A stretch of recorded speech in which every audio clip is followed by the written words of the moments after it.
હમણાં તમારી સાથે વાત થઈ ને ખાતેદારી ન તૂટે એના માટે.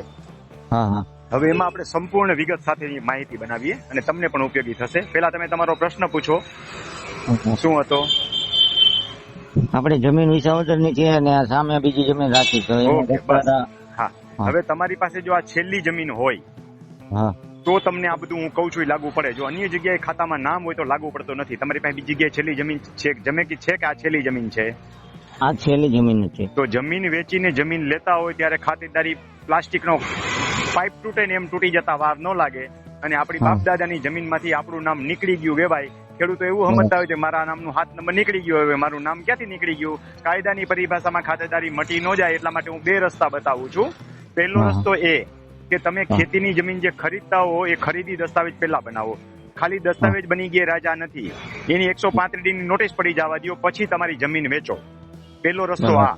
પણ હવે બીજો રસ્તો એ કે મુશ્કેલી એ હોય કે પૈસા નથી આપણી પાસે, આપણી જમીનનું સેલ ડીડ બનાવીએ, પૈસા હાથમાં આવે, પછી ઓલાને આપીએ ત્યારે આપણા નામનો દસ્તાવેજ બને. આવી પરિસ્થિતિ પણ ઘણાની હોય છે.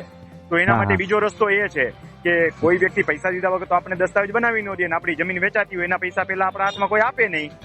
બરાબર. તો એના માટેનો રસ્તો એ થાય કે તમારે મૂળ ખેડૂત ખાતેદારનું સર્ટિફિકેટ કઢાવવા ઉપરાંત એક સર્ટિફિકેટ પ્રાંત અધિકારી સાહેબ ડેપ્યુટી કલેક્ટરમાંથી કઢાવવાનું રહે, બેમાંથી ગમે ત્યાં પ્રાંતમાંથી, કે મારી જમીન હું વેચું છું, આ જમીન એની સામે હું આ જગ્યાએ જમીન ખરીદ્યું છું, તો મને મારી જમીન ખરીદી કરવા માટે વેચાણ છતાં મારું ખાતું ઉઠી જાય છે તો મને 2 વર્ષનું ખેડૂત ખાતેદાર સર્ટિફિકેટ આપવા વિનંતી. એટલે 2 વર્ષમાં તમે જમીન ખરીદવા અંગેનું ખેડૂત ખાતેદાર સર્ટિફિકેટ તમને મળે. ત્યાર પછી તમે તમારું સેલ ડીડ કરી નાખો અને સામે જમીન ખરીદો તો વાંધો ન આવે, તો ખાતેદારી તૂટે. અન્યથા ખાતેદારી આવા લોટો વ્યક્તિઓની તૂટી જાય છે. ખેડૂતોને એવી ખબર હોતી જ નથી, એને એમ કે 7 નંબરમાં નામ જીવે છે એટલે આપણે કાંઈ વાંધો નથી, પણ 7 નંબર નામ તો 3 મહિના સુધી જીવે, તમારું ખાતેદારી મટી ગઈ. ઈ જયારે મુશ્કેલી સામનો આવે ને, બ્લડ કેન્સર હોય, પટ દઈને બેભાન થઈને પડે ને તેથી ખબર પડે કે બ્લડ કેન્સર હતું. એટેક આવી જાય તે ખબર પડે કે આ તો છાયા પડી, ઈ ખબર નથી કે ભાઈ કોલેસ્ટ્રોલ વધી ગયું હતું, નળીઓ બ્લોક હતી. સમજાઈ ગયું? એટલે મેં 2 રસ્તા બતાવ્યા, ગ્રુપમાં મૂકું છું, તમારા જેવા બીજા ભાઈઓને ઉપયોગી થશે. હા, ચોક્કસ મૂકજો. તમને સમજાઈ ગઈ ને તમારી માહિતી? તો હા, મને સમજાઈ ગયું. ભલે. હા.